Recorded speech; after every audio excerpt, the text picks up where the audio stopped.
Мен Сәбитова Гүлдер Нұрболатқызы, Ақтөбе облысы Мұғалжар ауданы Қандыағаш қаласы Амалия Бөбекжай бақшасының тәрбиешісі боламын.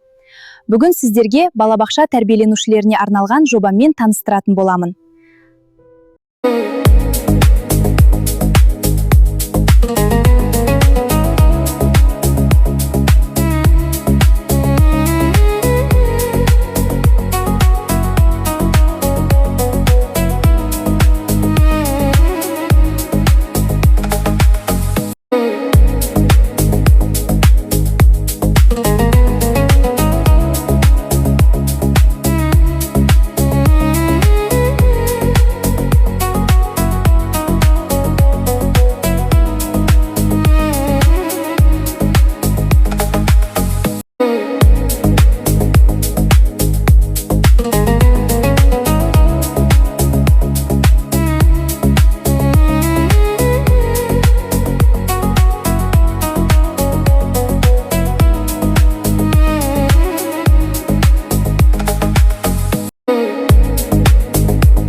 Қорытындысы: ақылды жылыжай және ылғалдылықты бақылау жүйесі жобасы балалардың экологиялық мәдениетін қалыптастырып, табиғатты қорғауға қызығушылығын арттыратын заманауи жоба.